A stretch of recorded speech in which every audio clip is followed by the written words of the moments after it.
திருச்சிற்றம்பலம்.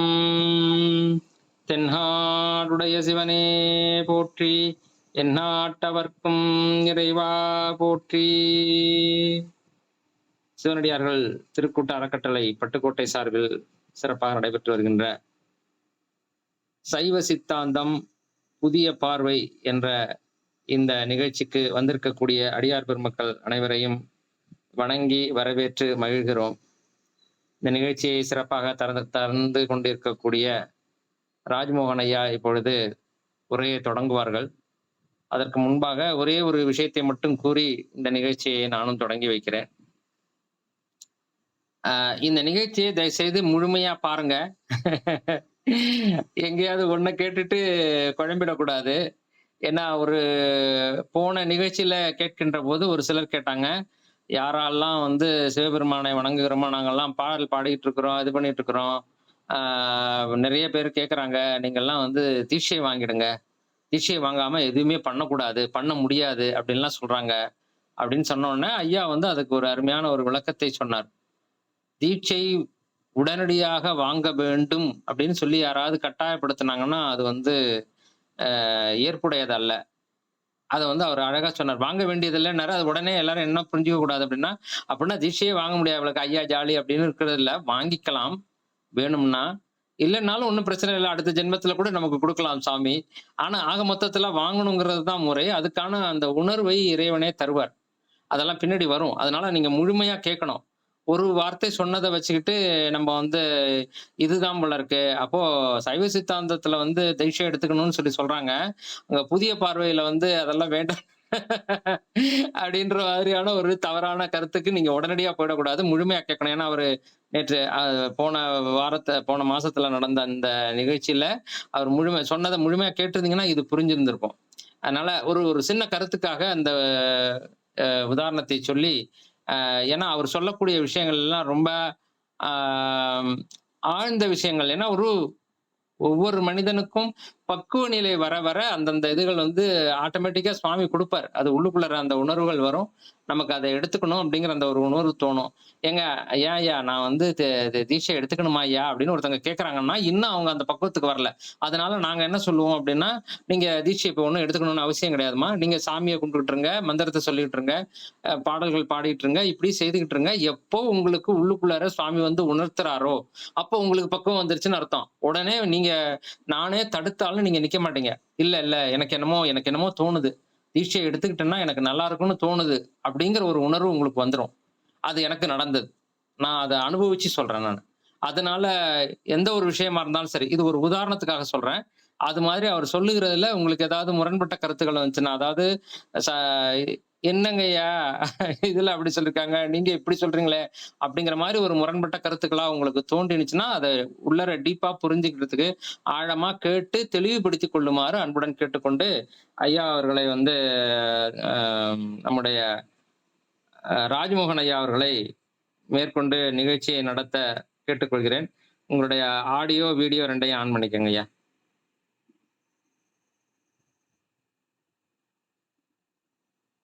ஒரு நிமிஷம், நான் என்னுடைய ஆடியோ ஆஃப் பண்ணிக்கிறேன். நன்றிங்க.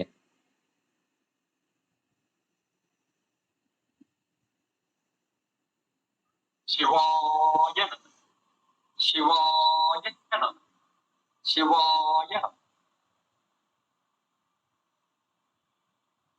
எனக்கு எல்லாமுமாக இருந்து என்னை வழிநடத்தி கொண்டிருக்கும் திருவண்ணாமலை அருணாச்சல ஈஸ்வரனை வணங்கி இந்த நிகழ்ச்சியை தொடங்குகின்றேன்.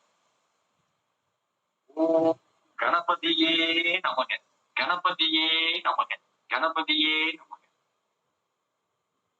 இந்த நிகழ்ச்சியிலே கலந்துகிட்டிருக்கிற அத்துணை அடையார் பெருமக்களுக்கும் என்னுடைய பணிவான வணக்கத்தை தெரிவித்துக் கொள்கின்றேன். ஏனென்றால் அடியார்கள் சேவை ஆண்டவனை சென்று சேரும் என்று சொல்வார்கள் அருளாளர்கள் மக்கள். அந்த வகையிலே இந்த நிகழ்ச்சியில் கலந்து கொண்டிருக்கக்கூடிய அத்துணை அடியார்களையும் வணங்கி இந்த சைவ சித்தாந்தம் புதிய பார்வை என்ற ஒரு நிகழ்ச்சியினை தொடங்குகின்றோம். போன வகுப்பு பாத்தீங்கன்னாக்கா எதையுமே நாங்க சொல்லல. போன வகுப்புல சைவ சித்தாந்தம் எதற்கு, அது எங்கிருந்து ஆரம்பிச்சு எப்படியெல்லாம் படிப்படியாக வளர்ந்து வந்தது, சைவ சித்தாந்தம் என்றால் என்ன, சித்தாந்த சைவம் என்றால் என்ன, அத்வைதம் என்றால் என்ன, துவைதம் என்றால் என்ன, விசிஷ்டாத்வைதம் என்றால் என்ன, இதை பற்றியெல்லாம் ஒரு அறிமுக வகுப்பாக நாம், அதோடு மட்டுமல்லாமல் இந்த சைவ சித்தாந்தத்தை வளர்ப்பதற்காக வேண்டி தருமபுர ஆதீனமும் திருவாரூரை ஆதீனமும் எந்த அளவிற்கு பணிகள் எல்லாம் செய்து மக்களிடத்திலே இந்த சைவத்தை வளர்ப்பதற்காக வேண்டி பாடுபட்டு கொண்டிருக்கின்றார்கள் என்பதை எல்லாம் சொல்லி முடித்தோம். இப்பதான் நம்ம பாயிண்ட்டுக்கு, முக்கியமான விஷயத்துக்கு வரும். சைவ சித்தாந்தம் என்று சொல்கின்ற பொழுது எடுத்த உடனே எல்லாரும் சொல்ற ஒரே வார்த்தை என்னன்னாக்கா பசு, பதி, பாசம், இந்த 3 தான் எடுத்த உடனே. இதற்கு அடுத்தாற் போன்று சர்க்காரிய வாதம். இத தெரிஞ்சுக்கிட்ட பிறகு 36 தத்துவங்கள். இந்த 36 தத்துவங்களுக்கு பிறகு 60 தாத்வீகங்கள். அதை தெரிஞ்சுக்கிட்ட பிறகு இந்த மனிதனுடைய உடம்பிலே இருக்கக்கூடிய கருவிகள் மூலமாக எதற்காக வேண்டி இறைவன் இந்த கருவிகளை எல்லாம் நமக்கு படைத்தான், இதை வச்சுக்கிட்டு நம்ம என்ன செய்யறது, அதோடு மட்டுமல்லாமல் அதற்கு அடுத்தாற் போன்று நாம் எப்படியெல்லாம் இறைவனை வழிபட்டு கொஞ்சம் கொஞ்சம் கொஞ்சமாக இந்த பாசம் என்று சொல்கின்ற ஆணவ மலத்தில் இருந்து விடுபட்டு இறைவனை எப்படி சென்று அடைய வேண்டும், இதுதான் சைவ சித்தாந்தம் சொல்லுது. படிப்படியா ஒண்ணா நம்ம இத பார்க்க போறோம். அது எப்படி பார்க்க போறோம்னாக்கா, அந்த புத்தகங்களிலே சொல்லப்பட்ட பாடல்களை படித்து அதற்குரிய விளக்கங்களை சொல்லி வகுப்புல செய்யக்கூடிய அந்த விளக்க உரை மாதிரி இல்லாம பொதுவாக அப்படியே சொல்லிட்டு வாழ்க்கையோட அதை சம்பந்தப்படுத்தி, இதுதான் சைவ சித்தாந்தமா, நாங்க பயந்துகிட்டு இருந்தோமே அப்படிங்கிற மாதிரி அதை கொண்டு போறதுக்குதான் ஒரு புதிய பார்வைன்னு சொல்லியிருக்கோம். எடுத்த உடனேயே பசுபதி பாசம் எல்லாருக்குமே நல்லா தெரியும். இந்த பசுபதி பாசம்ங்கிறது 3மே அனாதி. இப்படி சொல்றது முதல்ல சொல்லப்பட்ட நூல் எதுனாக்கா திருமந்திரம். அதற்கு முன்பாக வேதங்களில் சொல்லப்பட்டிருக்கின்றது, உபநிடதங்களில் சொல்லப்பட்டிருக்கின்றது. சரி சார், மற்ற மதங்கள் சொல்ற மாதிரி இந்த ஆன்மாவை, இந்த உயிரை, ஆன்மாவுக்கும் உயிருக்கும் சிறிது வேறுபாடு இருந்தாலும் நம்ம ஆன்மாவை உயிர்னு தான் நம்ம அழைக்கிறோம். அதனால நம்ம ஆன்மான்னு சொல்றப்ப உயிர்னே நம்ம சொல்லுவோம்.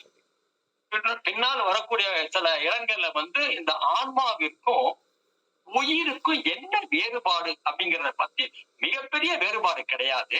அது என்ன வேறுபாடுங்கிறத பத்தி நம்ம சொல்ல போறோம். மற்றைய மதங்களில் மற்றைய வெளிநாடுகளில் இருக்கக்கூடிய மதங்கள் இதெல்லாம் பாத்தீங்கன்னாக்கா இந்த உயிரை இறைவன் தான் படைத்தான் என்று சொல்கின்றார்கள். ஆனா சைவ சித்தாந்தம் அப்படி சொல்லல. அப்பனாக்கா இறைவன் பேராற்றல் கொண்டவன். அப்படிப்பட்ட வரம்பில்லா ஆற்றல் கொண்ட இறைவனால் ஒரு உயிரை படைக்க முடியாதா? அந்த சக்தி அவனிடத்திலே இல்லையா என்று நம் மனதிற்குள்ளே ஒரு கேள்வி எழும். எனக்கு அந்த கேள்வி எழுந்தது. பல இடத்திலே சென்று கேட்டேன், ஏன் இறைவன் அந்த உயிரை படைத்திருக்க கூடாதா? சைவ சித்தாந்தத்தின்படி அந்த ஆன்மாவானது அனாதி என்று சொல்லப்படுகின்றது. இதற்கு என்ன காரணம் என்று கேட்டேன். அதற்கு சரியான ஒரு விளக்கம் பல இடங்களில் கிடைக்கவில்லை. எனக்கு கேள்வியை கேட்டு கேட்டு கேட்டு எனக்கே கிடைத்த விளக்கத்தை நான் இப்பொழுது உங்களுக்கு சொல்ல ஆசைப்படுகின்றேன். ஒருவேளை அந்த ஆன்மா என்று சொல்லப்படுகின்ற உயிரானது வரமில்லா ஆற்றல் கொண்ட தூய உடம்பினை கொண்ட தன்மயத்தன் சுதந்திரமான பரசிவத்திற்கு அந்த உயிரை படைத்திருந்தால், ஆன்மாவை படைத்திருந்தால் அது எப்படி இருந்திருக்கும்? நினைச்சு பாருங்க உங்க மனசுக்குள்ள. குற்றமே இல்லாத மிக மிக தூய பரசிவமானது ஒரு ஆன்மாவை, ஒரு உயிரை படைக்கின்ற பொழுது நிச்சயமாக அந்த உயிரும் அந்த ஆன்மாவும் இறைவன் எப்படி இருந்தானோ, அந்த பதி எப்படி இருந்ததோ அதை போலவே அவருடைய குணங்களை கொண்டுத்தான் அந்த ஆன்மா இருந்திருக்கும். அப்படி அது இருந்திருக்குமே ஆனால் இந்த உலகம் எதற்குங்க? இந்த பஞ்சபூதங்கள் தான் எதற்குங்க? உலகத்தில் உள்ள பொருள்கள் தான் எதற்கு? அதற்கு உரிய தேவையே இல்லையே. அப்படி பார்க்கிறப்ப இந்த உயிரானது பதி என்று சொல்லப்படுகின்ற இறைவனால் படைக்கப்படவில்லை என்று நிரூபணமாகின்றது. படைக்கக்கூடிய சக்தி இருந்தும் முடியாததுன்னு கிடையாது. பதியினால அத்துணை பிரபஞ்சத்திலும் பரவி இருக்கக்கூடியவன் பதி என்று சொல்லப்படுகின்ற பரசிவம். அவனால் முடியாதது என்று ஒன்றுமே கிடையாது. அப்படிப்பட்ட அந்த பரசிவத்தினால் அந்த ஆன்மாவானது படைக்கப்பட்டிருக்குமேயானால் பரசிவத்தினுடைய குணத்தை தானே கொண்டிருக்கும்.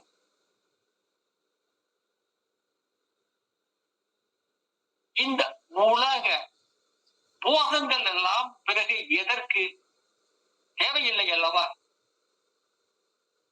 அதனால்தான் உயிர்களானது, உயிர்கள் என்று சொல்லப்படுகின்ற ஆன்மாவானது பதி என்று சொல்லப்படுகின்ற இறைவனால் படைக்கப்படவில்லை. இது முதலாக சைவ சித்தாந்தத்தை முதல் கோட்பாடு. அடுத்தது குற்றம் என்று சொல்லப்படுகின்ற, மலம் என்று சொல்லப்படுகின்ற ஆணவம். இந்த ஆணவம் ஆன்மாவோடையே ஒட்டி இருக்குது. உதாரணத்துக்கு உங்களுக்கு எல்லாத்துக்கும் மகாபாரதம் தெரியும். மகாபாரதத்துல கர்ணன் பிறக்கிறப்பயே கவச குண்டலங்களோடு பிறந்ததாக சொல்லுவார்கள். அதே மாதிரி இந்த ஆன்மாவானதும் அந்த ஆணவத்தோடையே சேர்ந்து இருக்கு. சரி சார், எல்லா இடத்திலையும் பிரபஞ்சங்கள் முழுவதையும் பரவி இருக்கக்கூடிய அந்த பதி என்ற பொருளானது அந்த ஆன்மாவில் இல்லையா? ஒரு கேள்வி உங்களுடைய மனதிலே எழ வேண்டும். வகுப்புகளிலே, சைவ சித்தாந்த வகுப்புகளிலே நீங்க போய் இந்த கேள்வி எல்லாம் கேட்டீங்கன்னாக்கா உங்களுக்கு பதில் கிடைக்காது. சிலர் இதை நான் அப்புறம் சொல்லுவேன்னு சொல்லுவாங்க, சிலர் இந்த மாதிரிலாம் கேட்க கூடாதுங்கன்னு சொல்லுவாங்க. ஆனா அந்த கேள்வி உங்கள் மனதிலே எழ வேண்டும். அந்த ஆன்மாவின் இடத்திலே பிரபஞ்சம் முழுவதும் இருக்கக்கூடிய பரசிவம் அங்கு மட்டும் எப்படி இல்லாமல் போகும்? பரசிவமானது, பதியானது அந்த ஆன்மாவிடத்திலே நிச்சயமாக இருந்திருக்கும். ஆனால் எல்லோரும் சொல்வது போல இந்த ஆணவமானது ஆன்மாவை கட்டி போட்டு விட்டது என்று சொல்வார்கள். ஆனால் என்னுடைய பார்வையிலே நான் என்ன சொல்கிறேன் என்றால், ஆணவம் என்ற ஒரு குற்றத்தை நோக்கி ஆன்மாவானது தானாகவே சென்று விடுகின்றது. பதியாகிய இறைவனிடத்திலே செல்ல வேண்டிய இந்த உயிரான ஆன்மாவானது இறைவனிடத்திலே செல்லாமல் குற்றமாகிய மலமாகிய ஆணவத்திடம் சென்று ஐக்கியமாகி விடுகின்றது. இந்த அறிவற்ற அந்த பசு என்று சொல்லப்படுகின்ற ஆன்மாவானது ஆணவத்தினுடைய பிடியிலே அகப்பட்டு எந்த விதமான தானாகவே அறிவித்தால் மட்டுமே அறியக்கூடிய அந்த உயிரானது கேவல நிலையில் இருக்கின்றது. இதற்கு தான் சைவ சித்தாந்தத்திலே கேவல நிலை என்று சொல்வார்கள். சித்தாந்தத்திலே கேவல நிலை 2 கேவல நிலைகள் இருக்கின்றன.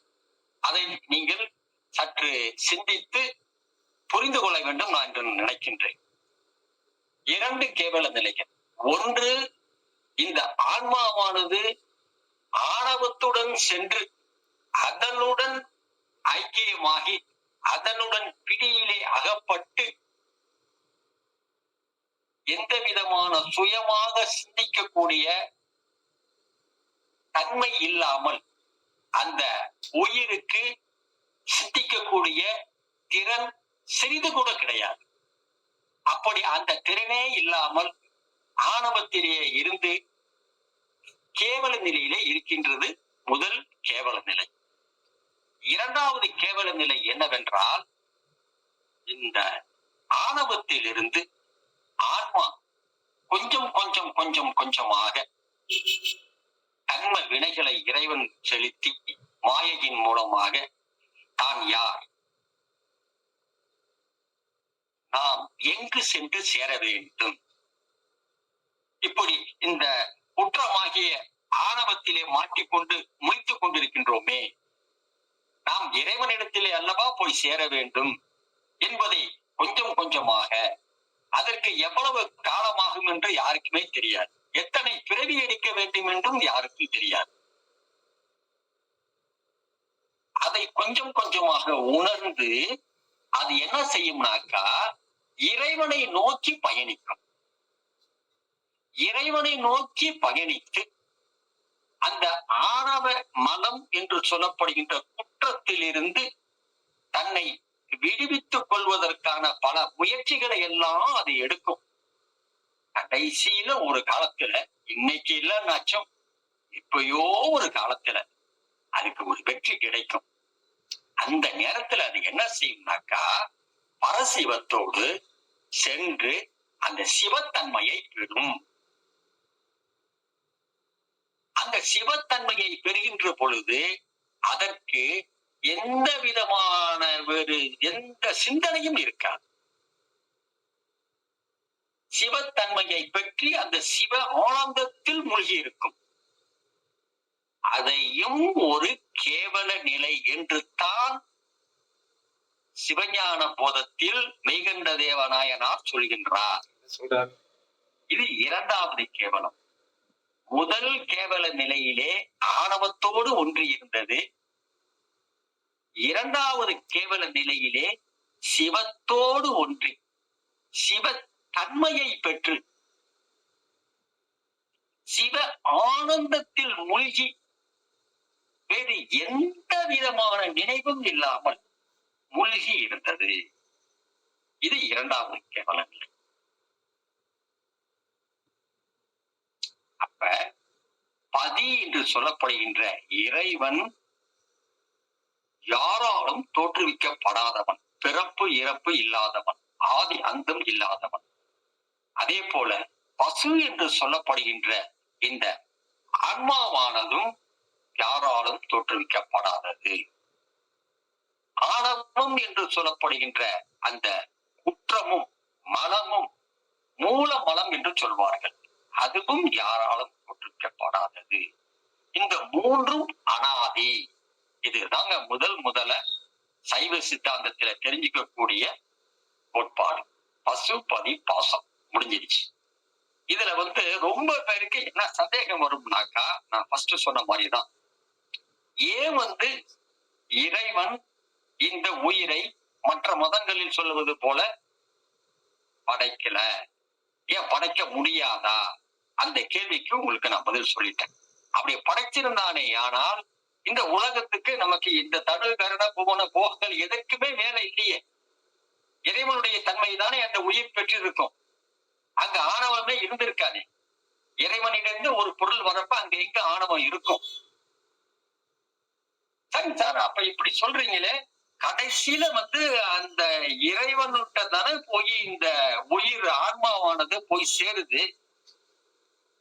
அப்ப அந்த ஆணவம் அனாதின்னு சொல்றீங்க இல்லையா?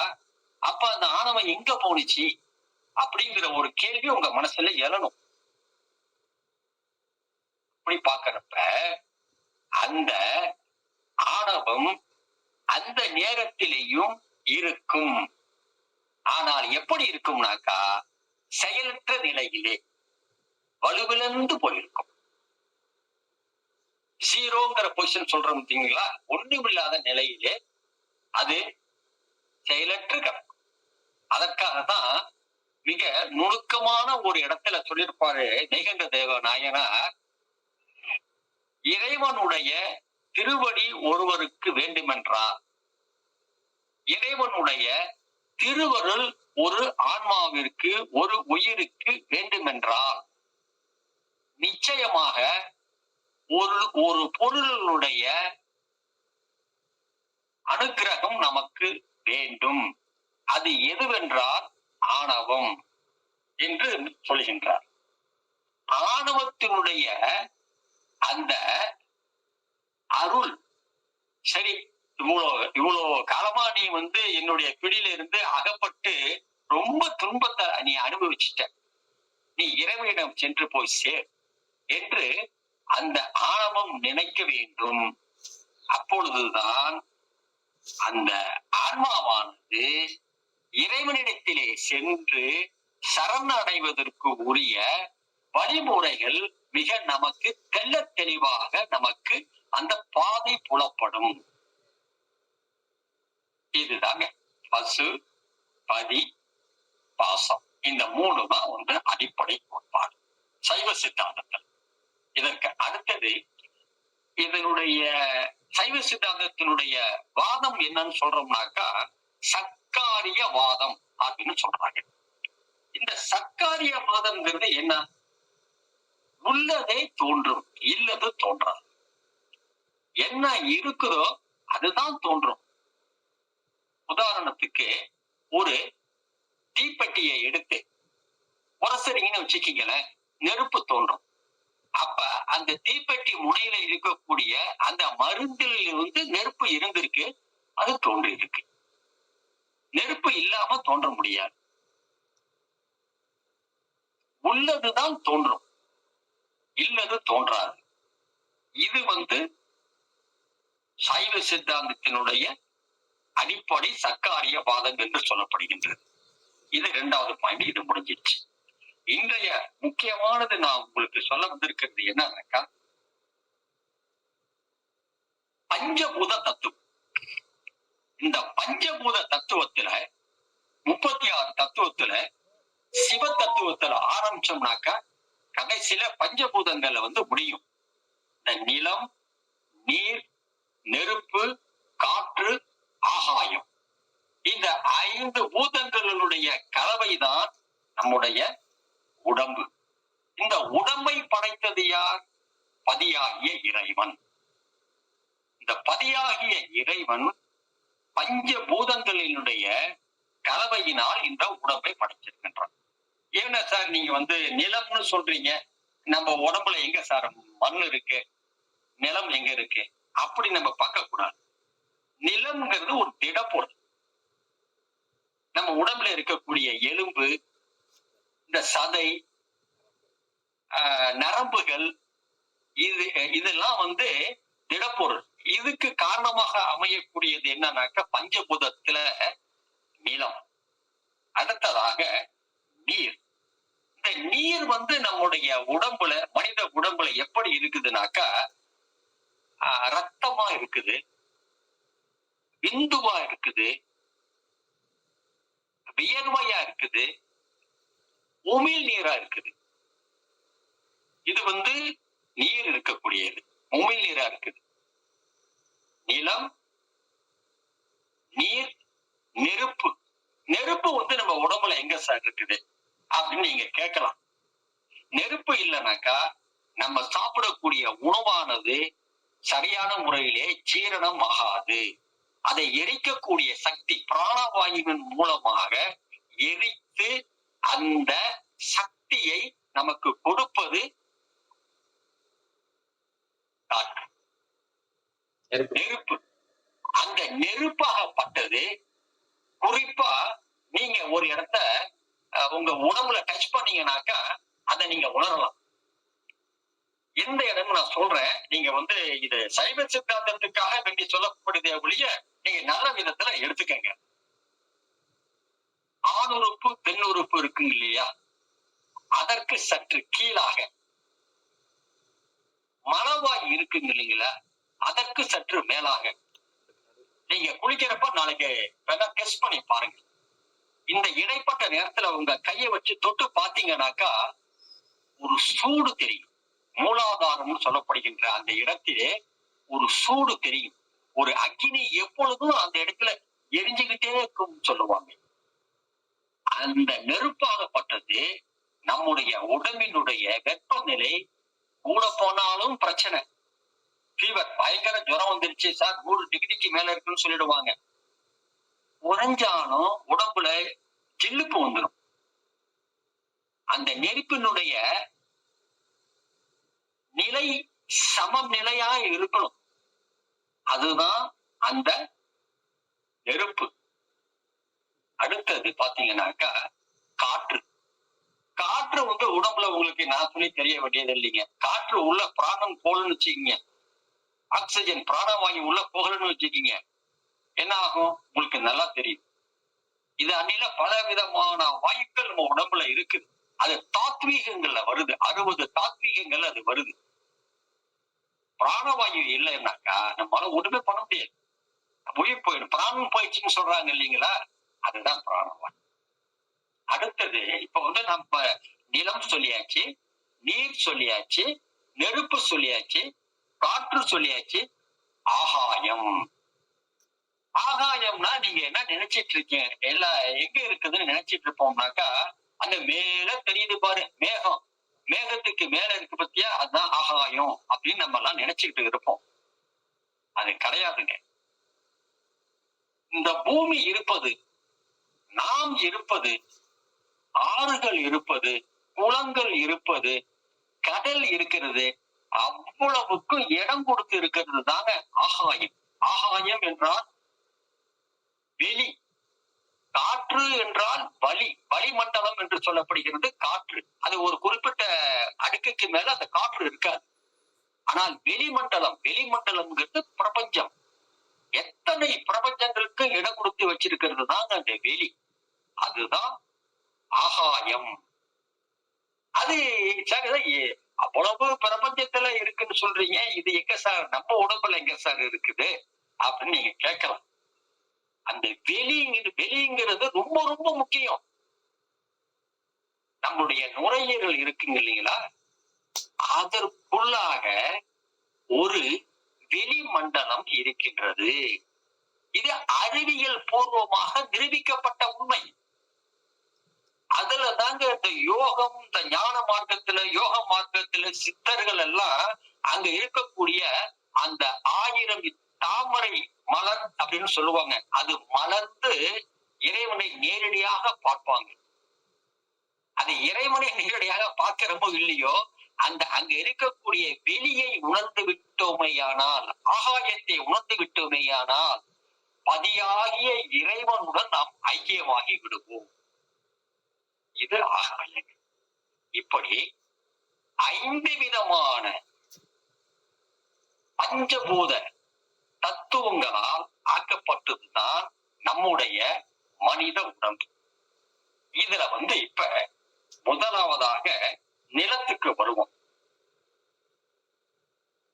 நிலம் சம்பந்தப்பட்ட முக்கியமான உறுப்பு உடம்புல என்னன்னாக்கா மண்ணீரல். நல்ல புரிஞ்சு வச்சுக்கீங்க, மண்ணீரல். இந்த மண்ணீரல் சம்பந்தமான பிரச்சனைகள் ஒருத்தங்களுக்கு வருதுனாக்கா நிலத்துடன் உங்களுடைய தொடர்பு மிகவும் குறைஞ்சு போயிடுச்சுன்னு அர்த்தம். என்ன தொடர்பு குறைஞ்சு போயிடுச்சு? நீங்க நடக்கிறதே இல்லை. ஒண்ணு,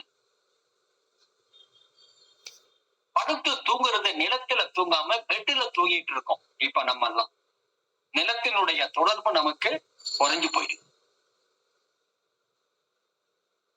அடுத்தது முக்கியமானது என்னன்னாக்கா, நிலத்திலிருந்து எடுக்கப்பட்ட மண்ணினால் செய்யப்பட்ட பாத்திரங்கள், அத மண் சட்டி பானைன்னு சொல்றோம் இல்லைங்களா, ஆரம்பத்துல நம்மளுடைய முன்னோர்கள் எல்லாம் அதுலதான் சமையல் செய்வாங்க.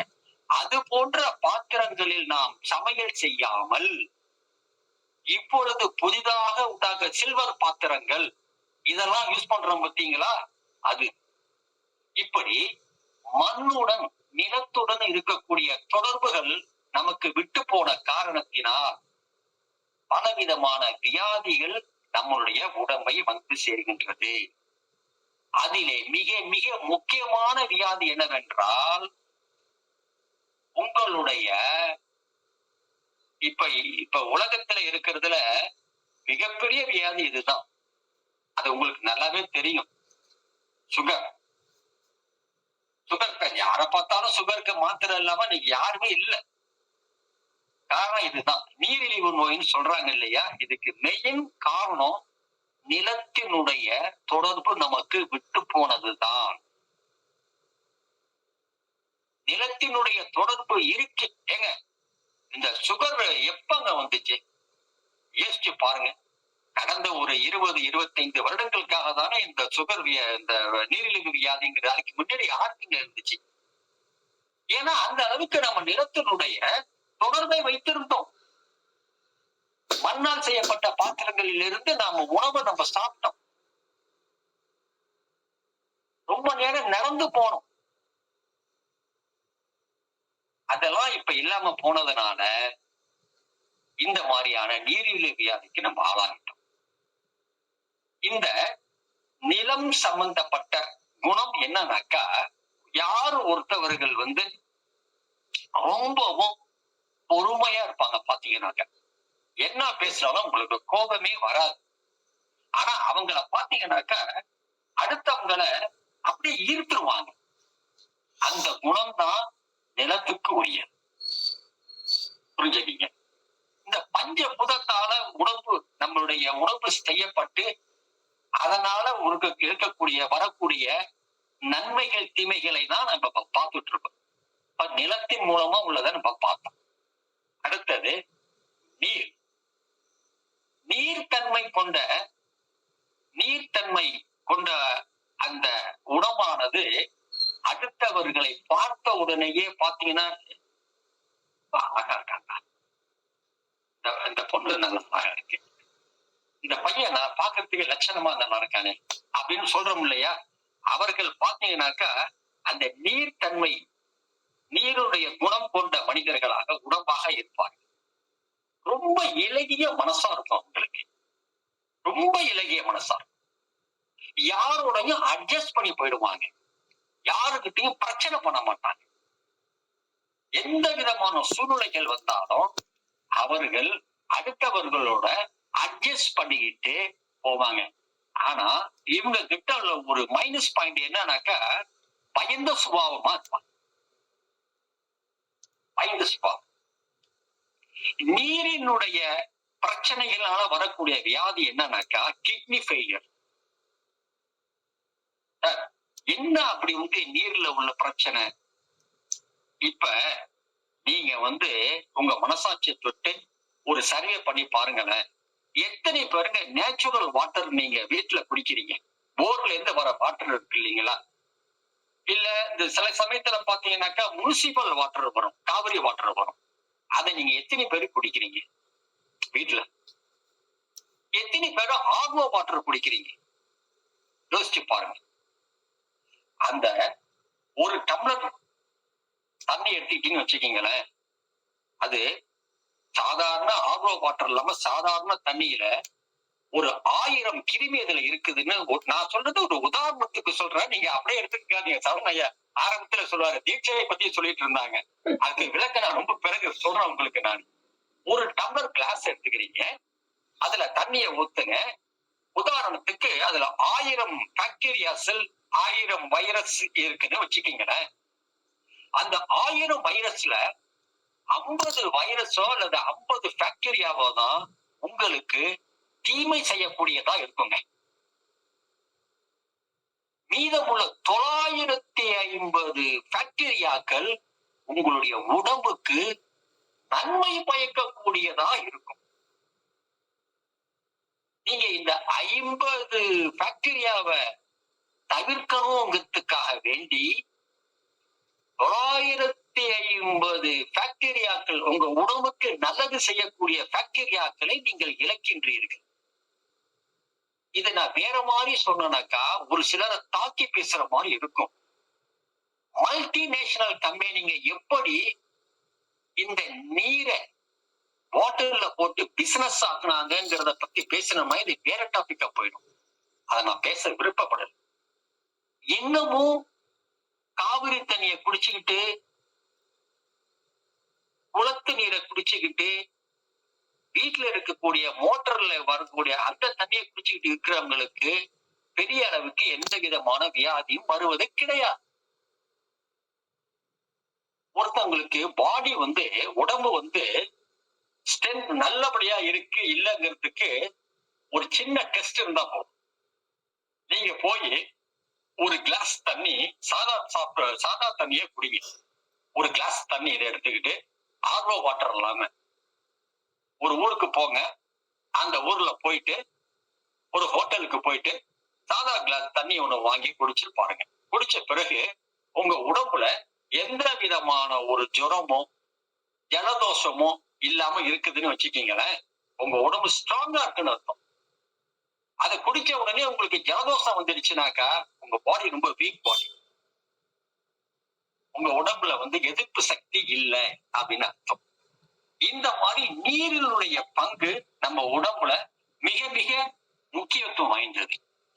இதனால வரக்கூடிய வியாதி நமக்கு என்னன்னாக்கா கிட்னி ஃபெயிலியர், அதுதான் வரும். அடுத்தது நெருப்பு. நெருப்பு நம்ம உடலை ரொம்ப ஆரோக்கியமா வச்சுக்கும். நெருப்பு தன்மை கொண்ட மனிதர்கள் ரொம்ப ஆற்றல் மிக்கவர்களா இருப்பாங்க. மற்றவர்கள் மேல அன்பு செலுத்துவர்களா இருப்பாங்க. எதையும் ஈஸியா புரிஞ்சுக்குவாங்க. ஆனா அவங்கள்ட்ட ஒரு மைனஸ் பாயிண்ட் என்னன்னாக்கா கர்வம் இருக்கும். தாம் என்கிற ஒரு கர்வம், அந்த ஆணவம் இருக்கும். இது நெருப்பினுடைய குணம். நெருப்பினுடைய அளவு குறைந்தோ கூடவோ போனுச்சுன்னா என்ன பிரச்சனை பண்ணும்னாக்கா இதயம், ஹார்ட் சம்பந்தமான பிரச்சனைகளை கொண்டு போய் விட்டுருங்க. இது நெருப்பு சம்பந்தமானது. அடுத்தது காற்று, பஞ்சபூதத்துல அடுத்தது காற்று.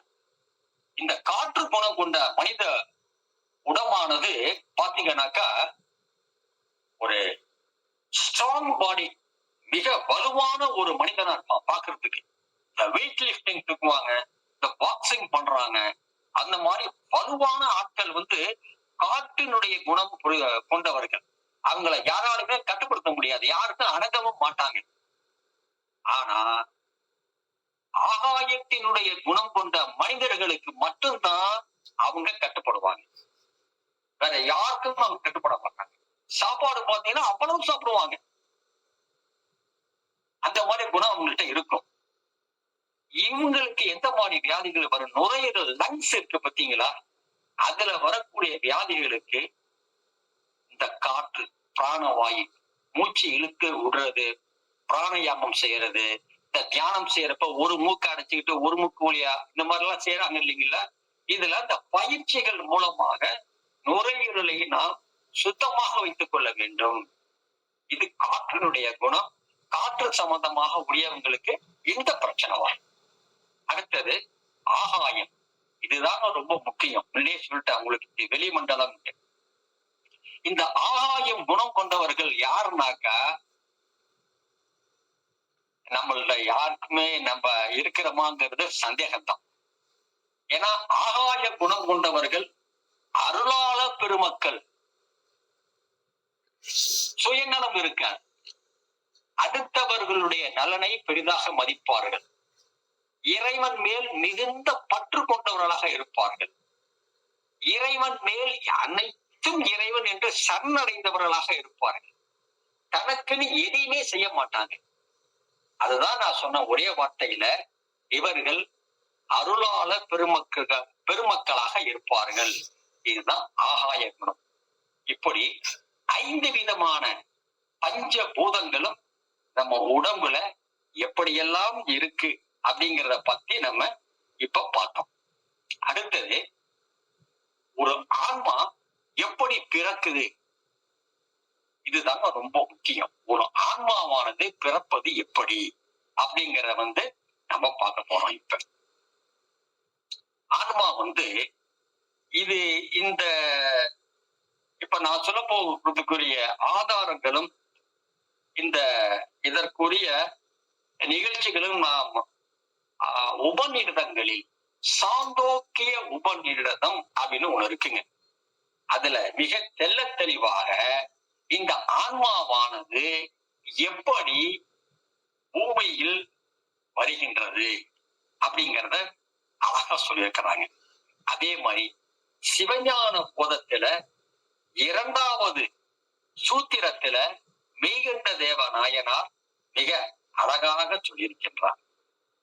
இதற்கு நீலகண்ட சிவாச்சாரியார் ஒரு முறை பிரம்மசூத்திரத்திற்காக வேண்டி பிரம்மசூத்திரத்துல 3வது அத்தியாயத்தில் இதை சொல்லப்பட்டிருக்கு. எப்படின்னாக்கா, உங்களுக்கு சில தகவல் இதுல உங்களுக்கு நம்ப முடியாம கூட இருக்கலாம். ஆனா நாம அதை சொல்லித்தான் ஆகணும். முதலில் இந்த ஆன்மாவானது எங்கேருந்து எப்படி வரும்னு சொல்லணும்னாக்க, வெளிமண்டலம் என்று சொல்லப்படுகின்ற ஆகாயத்திலே அந்த ஆன்மாவானது அங்கே இருந்துதான் வருகின்றது. வெளி, அதுதானே வெளின்னு பிரபஞ்சம்னு சொல்றோம் பார்த்தீங்களா? அனைத்துக்கும் இடம் கொடுத்து இருக்கக்கூடியது இந்த வெளி ஆகாயம். அது சொர்க்கலோகமாக இருக்கலாம். ஏனால் நம்மளுடைய சைவ சித்தாந்தம் சொர்க்கலோகத்தையும் சொர்க்கம் நரகம் இரண்டையும் இருப்பதாக நிரூபித்திருக்கின்றது. இது பின்னால் வரக்கூடிய வகுப்புகளிலே சொர்க்கம் இருக்கின்றதா இல்லையா, நரகம் இருக்கின்றதா இல்லையா என்பதை நாம் நிரூபணமாக காட்ட இருக்கின்றோம். இந்த ஆன்மாவானது சொர்க்கத்திலேயோ நரகத்திலேயோ அல்லது எந்த விதமான பிறப்பும் எடுக்காத ஒரு சூழ்நிலையிலே, படான ஒரு நிலையிலே இருக்கும். அதைத்தான் திருவாசகத்திலே மணிவாசக பெருந்தகை புல்லாய் பூடாய் புழுவாய் மரமாய்ன்னு சொல்லிட்டு வர்றப்ப கல்லாய்ன்னு சொல்லுவார். சொர்க்கத்திலையும் இல்லாம நரகத்திலையும் இல்லாம பாடானம் என்று சொல்லப்படுகின்ற ஒரு நிலையிலே ஆன்மா இருக்கும்.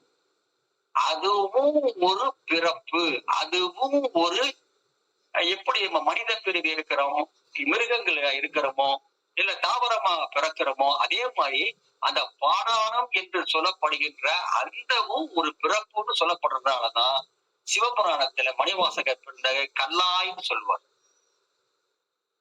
அப்படி அந்த மேலுலகத்துல அந்த உயிர் என்ன செய்யும்னாக்கா, ஆன்மா என்ன செய்யும்னாக்கா, பிறப்பு எடுக்க போகுதுன்னு வச்சுக்கீங்களேன். அங்கிருந்து அது புறப்பட்டு மேக மண்டலத்துக்கு வரும்.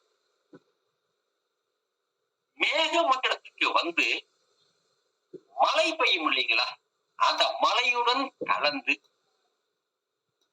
நிலத்திற்கு வரும்.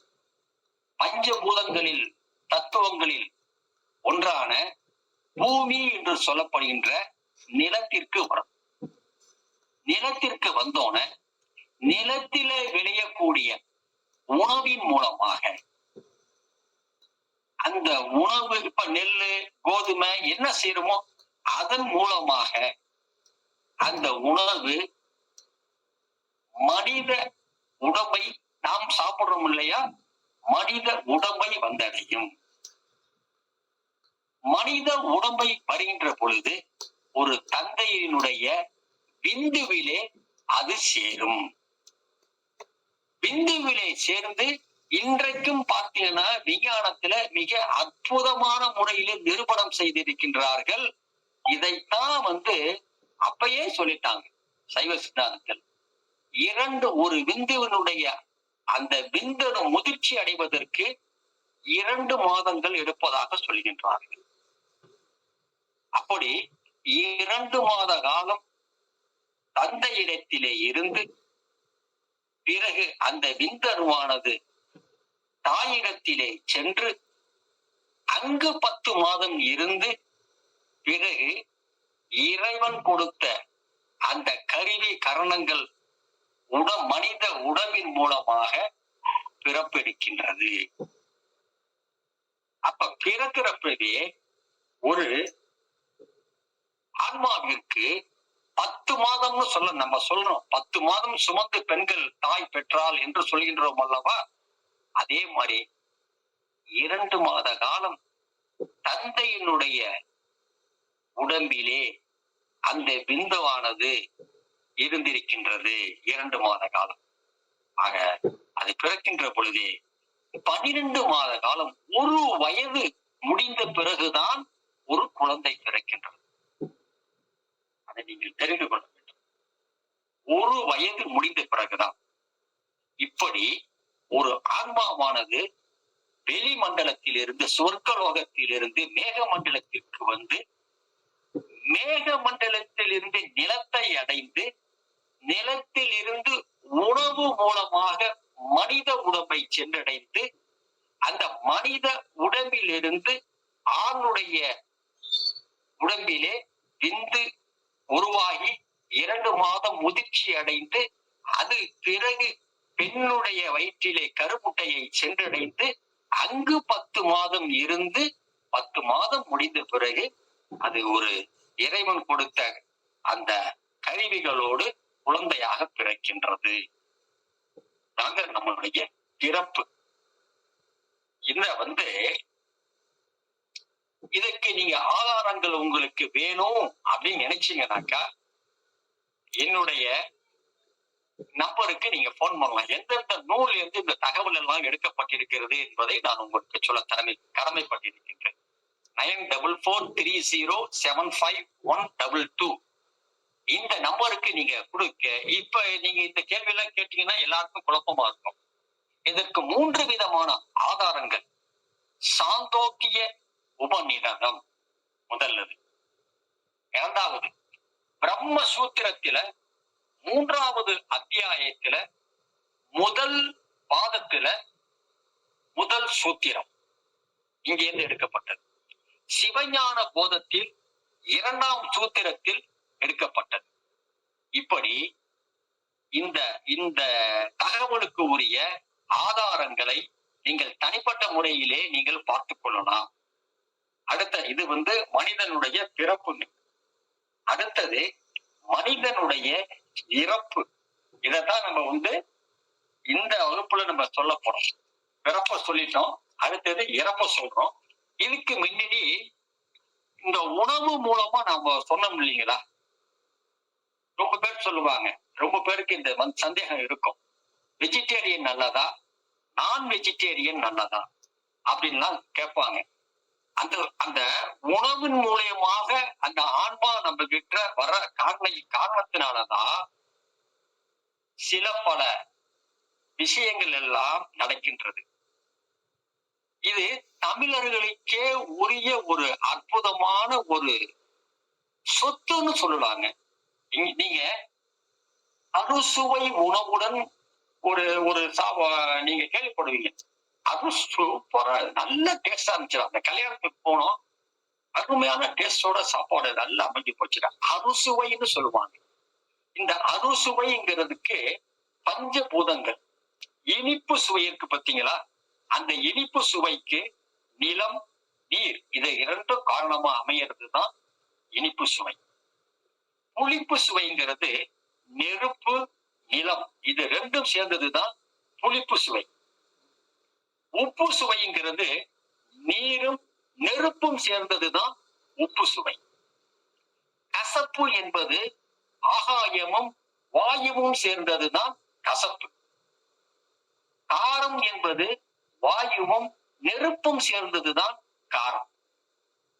துவர்ப்புங்கிறது நிலமும் வாயுவும் சேர்ந்தது துவர்ப்பு. இந்த 6 சுவையில நம்ம சற்று எந்த சுவை கூட போனாலும் பிரச்சனையாகும், குறைஞ்சாலும் பிரச்சனையாகும். இதுல முக்கியமா இந்த துவர்ப்புங்கிற சுவைய நாம சுத்தமா மறந்துட்டோம். கசப்பு கூட சில சமயத்துல நம்ம சாப்பிட்டுறோம். பாகற்காய் நமக்கு உணவுல வந்துடுது, சாப்பிட்டுறோம். இந்த துவர்ப்புங்கிறத சுத்தமா மறந்துடும். இத வந்து இந்த 3 சுவைகளும் முன்ன பின்ன நேர கீழே இறங்குச்சுனாக்கா இதனால வரக்கூடியது பிரச்சனைகள் என்னன்னாக்கா வாதம், பித்தம், கபம். எந்த சுவை ஏறி எந்த சுவை இறங்கினாலும் இந்த 3த்துல ஒண்ணு பிரச்சனை ஆயிடும். அதனாலதான் உணவிற்கு நாம ரொம்ப முக்கியத்துவம் கொடுக்கிறோம். இத சைவ சித்தாந்தத்துல இந்த 36 தத்துவங்கள்ல 5 தத்துவமான பஞ்சபூத தத்துவத்துல மிக வாழ்வியலோடு சம்பந்தப்பட்டு அற்புதமா சைவ சித்தாந்தம் சொல்லிடுச்சு. இந்த சுவைகளை இனிமேலாச்சும் நம்ம தெரிஞ்சுக்கிட்டு துவர்ப்பு சுவையையும் கசப்பு சுவையையும் நாம அடிக்கடி சேர்த்துக்கிட்டு வந்தோம்னாக்கா நம்முடைய உடம்புல வியாதிகளை குறைத்துக் கொள்ள முடியும், நிச்சயமா குறைக்க முடியும். இத பாத்தீங்கன்னாக்கா 2 வகையில நமக்கு இந்த கபம், பித்தம், வாதம் வந்து சில சமயத்துல ஏறிடும், சில சமயத்துல இறங்கிடும். இது உணவினால் மட்டும்தான் நினைச்சோம்னாக்கா சைவ சித்தாந்தம் அது மட்டும் சொல்லலைங்க. இரண்டாவது கருத்து ஒண்ணு சொல்லுது. நாம் செய்யக்கூடிய செயல்கள், அந்த செயல்கள் மிகுந்தாலும் சரி குறைஞ்சாலும் சரி இந்த மாதிரி பிரச்சனைகள் வரும் அப்படின்னு சொல்றாங்க. அது எந்த மாதிரி செயல்கள்? அருளாளர் பெருமக்களும் பெரியவர்களும் பேசுறப்ப எடுத்த உடனே ஒரு வணக்கம் ஒண்ணு சொல்லுவாங்க. உங்களுக்கு நீங்க எல்லாருமே உங்களுக்கு தெரிஞ்சதுதான். மனம், மொழி, மெய்யினால் வணங்கி கொண்டு என்னுடைய உரையை ஆரம்பிக்கின்றேன் அப்படின்னு ஆரம்பிப்பாங்க. இந்த மனம், மொழி, மெய் இந்த 3மே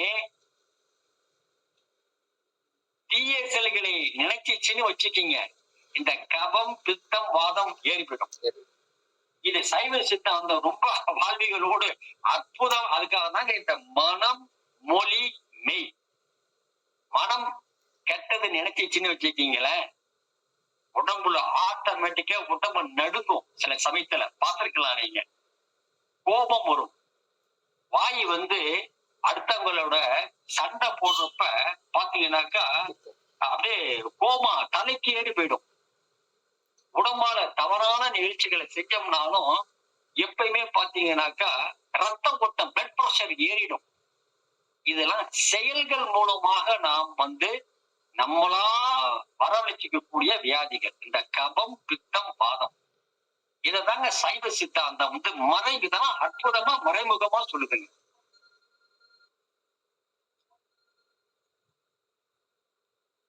இதெல்லாம் சைவ சித்தாந்தம் மிக அற்புதமா சொல்லுதுங்க. இந்த பஞ்ச பூதங்களோடு சேர்ந்து எப்படி அந்த இயற்கையோடு இணைந்து நம்ம வாழ்க்கையை வச்சுக்கணும் அப்படிங்கிறத அழகா உணவினுடைய அறுசுவை மூலமாகவும் இந்த மனம், மொழி, மெய் மூலமாகவும் சைவ சித்தாந்தம் மிக அற்புதமாக விளக்குது. அடுத்தது மரணம். ஒரு ஆன்மாவினுடைய மரணம் என்று எதை சொல்கிறோம் என்றால், நீங்க எல்லாம் நினைச்சிட்டு இருப்பீங்க உயிர் பிரிஞ்சிடுச்சு, பிராணன் போயிடுச்சு, பிராணம் போயிடுச்சுன்னா உயிர் போயிடுச்சுன்ட்டு. பிராணன் போறது வந்து முதலாவதாக நடக்கக்கூடியத உண்மை ஒன்றா நம்ம சொல்றதுக்கு நான் வந்து இப்ப விளக்கி உங்களுக்கு சொல்றேன், கவனிங்க. மரணம், மனிதனுடைய மரணம்ங்கிறது என்னன்னாக்கா முதல்ல அதுதாங்க வந்து சத்காரியவாதம். எங்கிருந்து வந்ததோ அங்கேயே ஒடுங்கும். இந்த உயிர் பிறப்பு நான் இங்கிருந்து சொன்னேன், வெளி மண்டலம் ஆகாயத்தில் இருந்து வந்ததா சொன்னோம் இல்லையா?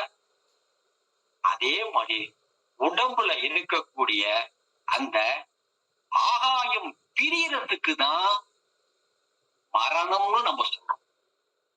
பிராணவாயு பிரிஞ்சு இருக்கிறதுக்கு நம்ம சொல்ல வரல. இதெல்லாம் அடுத்தடுத்த நிகழ்ச்சிகள் நடக்கும், அடுத்தடுத்து உண்மை நடக்கும். முதல்ல என்ன செய்யும்னாக்கா, நம்முடைய இதயத்தில் இருக்கக்கூடிய அந்த வெளி ஆகாயம் உடலை விட்டு முதல்ல பிரியுங்க. அது பிரிஞ்ச உடனேயே ஆகாயத்தினுடைய வெளியுடைய கட்டுப்பாட்டுல இருந்த காற்றாகப்பட்டது ஆகாயம் இல்லைன்னோன அதுவும் பிரிஞ்சிடும். ஃபர்ஸ்ட் பிரிகிறது ஆகாயம். இந்த பஞ்ச பூதங்கள் எப்படி நம்ம உடம்புல இருக்குங்கிறத மெய்கண்ட தேவ நாயனார் எப்படி ஒவ்வொன்னையும் சொல்லியிருக்கா பாத்துங்கிறத நீங்க உங்களுக்கு ஓய்வு நேரத்துல உட்கார்ந்து சிந்திச்சு பாத்தீங்கன்னாக்கா, இன்னைக்கும் அறிவியலால் கண்டுபிடிக்க முடியாத பல விஷயங்களை எப்படி இந்த சைவ சித்தாந்தம் சொல்லி இருக்குங்கிறத நீங்க நினைச்சு சந்தோஷப்படணும். முதல்ல நம்மளுடைய உடம்பை விட்டு வெளி என்று சொல்லப்படுகின்ற ஆகாயம் பிரியும். முன்னாடியே சொன்ன நானே, ஆகாயத்துடைய கட்டுப்பாட்டுலதான் காற்று இருக்கும். ஆகாயத்தினுடைய குணம் கொண்டவர்களுக்கு காற்று குணம் கொண்டவர்கள் கட்டுப்படுவார்கள் சொன்னேன். ஆகாயம் பிரிஞ்ச உடனேயே, அந்த வெளி பிரிஞ்ச உடனேயே காற்று பிரிஞ்சிடும் உடம்பை விட்டு. காற்று பிரிதல் என்ன அர்த்தம்? பிராணவாயு. பிராணவாயு பிரிஞ்சிருச்சு. பிராணவாயு பிரிஞ்ச பிறகு உடம்புல இருக்கக்கூடிய அந்த உணவை எரிப்பதற்கு நெருப்பு, பிராணவாயு போயிடுச்சுன்னோட வெப்பம் போயிடும், நெருப்பு போயிடும். நெருப்பு போயிடுச்சுன்னு வச்சுக்கீங்களேன், ஆட்டோமேட்டிக்கா உடம்பு ஜில்லுப்பு ஆகுதா, இறந்த பிறகு அத நெருப்பு போயிடும். ஃபர்ஸ்ட் ஆகாயம் போகும், அதற்கு பிறகு காற்று போகும், அதற்கு பிறகு நெருப்பு போயிடும். இந்த நெருப்பு போயிடுச்சுனாக்கா, நெருப்பு நீரை கண்ட்ரோல் பண்ணக்கூடியது நெருப்பு தான். அதை நீங்க புரிஞ்சுக்கணும். இன்னைக்கு கடல் கரையை தாண்டாம கடலுக்குள்ளேயே அந்த நீர் இருக்குதுனாக்கா அதற்கு காரணம் நெருப்பு. எப்பப்பெல்லாம் கடலுடைய நீரினுடைய அளவு அதிகமாகுதோ அப்பப்பெல்லாம் நெருப்பின் மூலமாக அந்த நீரானது நீராவியாக மாறி மேகமண்டலத்திற்கு போயிடும். அதோட மட்டும் இல்லாம கடலுக்குள்ள எத்தனை எரிமலைகள், நெருப்பு மலைகள் இருக்குதுங்கிறது சுனாமி மூலமாக, அறிவியல் மூலமாக நாம் இப்பொழுது நாம் புரிஞ்சுக்கிட்டு இருக்கிறோம். ஆக கடல் நீராகப்பட்டது நெருப்பு மூலமா தான் கண்ட்ரோல் இருக்கும்.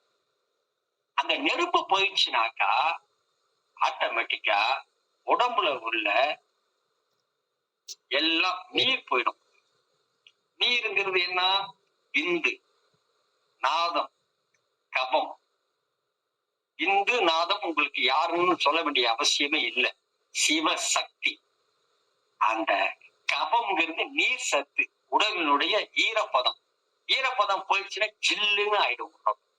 விந்து நாதம் போயிடுச்சுன்னா முடிஞ்சு போச்சு, அவ்வளவுதான். அதுதாங்க நம்ம உடம்புக்கும் ஆன்மாவுக்கும் உள்ள தொடர்பு. அதுதான் சிவம், சக்தி.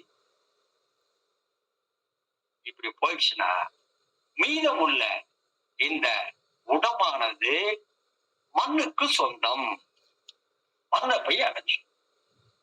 இப்படித்தான் ஒரு ஆன்மாவானது வெளி மண்டலத்திலிருந்து பிறப்பெடுத்து உலகத்திலே இறைவனால் கொடுக்கப்பட்ட பலவிதமான கருவிகளின் மூலமாக போகங்களை எல்லாம் அனுபவித்து ஆணவ மலத்தினுடைய அந்த வலுவினை கொஞ்சம் கொஞ்சம் கொஞ்சமாக குறைத்து அதற்கு பல பிறவிகளை எடுத்து பிறப்பு இறப்பு, பிறப்பு இறப்பு, இறைவனால் கொடுக்கப்பட்ட நல்வினை தீவினைகளை அனுபவிக்க வேண்டும், அதற்கு திரும்பவும் பிறக்க வேண்டும். இப்படியே மாறி மாறி மாறி மாறி ஒரு காலகட்டத்திலே ஆணவ மலத்தினுடைய அந்த குற்றத்தினுடைய வலிவினை இழக்கச் செய்து கொஞ்சம் கொஞ்சமாக அந்த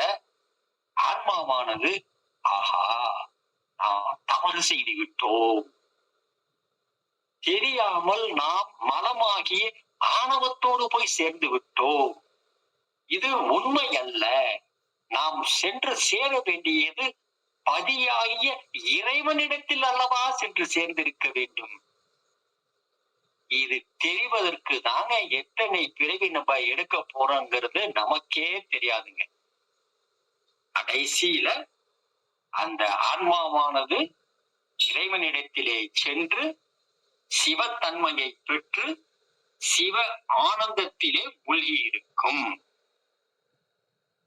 இதற்காகத்தான் ஆன்மாவிற்கு இறைவன் சைவ சித்தாந்தம் சொல்வது போல இந்த 36 தத்துவங்களை படைத்து 60 தாத்வீகங்களையும் படைத்து தன்னிடத்திலே அவன் சேர்த்துக் கொள்கின்றான். அப்படி சேர்த்துக் கொள்வதற்கு எடுத்துக்கொள்ளப்பட்ட காலம் எவ்வளவு ஆகும் என்று யாருக்குமே தெரியாது. இன்றைய வகுப்பிலே உங்களுக்கு பசுபதி பாசத்தை பற்றி சொல்லியிருக்கின்றேன். அடுத்ததாக கேவல நிலையை பற்றி சொல்லியிருக்கின்றேன். 2 கேவல நிலைகள் இருக்கின்றது. ஆணவத்தோடு சேர்ந்து இருக்கக்கூடிய ஒரு கேவல நிலை ஒன்று, அதே போன்று சிவத்தோடு ஐக்கியமாகி இருக்கக்கூடிய கேவல நிலை ஒன்று உண்டு.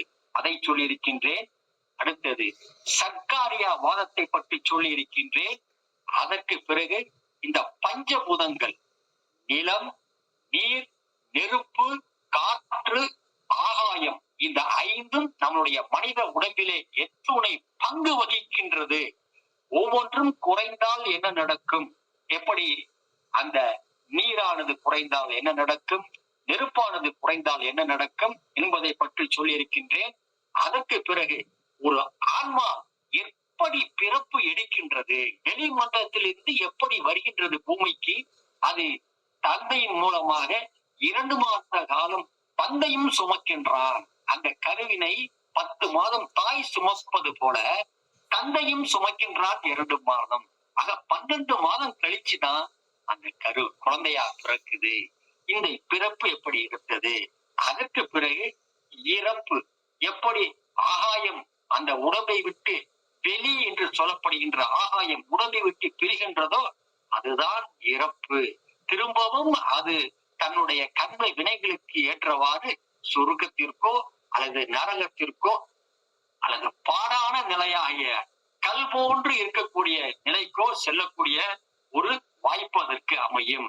எல்லாம் நடந்து நடந்து நடந்து நடந்து கடைசியாக ஏதோ ஒரு காலகட்டத்திலே இறைவனுடைய திருவடியை சென்று அந்த ஆன்மாவானது சரணடையும் என்பதை சொல்லி இத்தகைய ஒரு அற்புதமான வாய்ப்பினை எனக்கு வழங்கிய பட்டுக்கோட்டை சிவனடியார்கள் திருக்கூட்ட அறக்கட்டளைக்கு என்னுடைய நன்றிகளை தெரிவித்துக் கொள்கின்றேன்.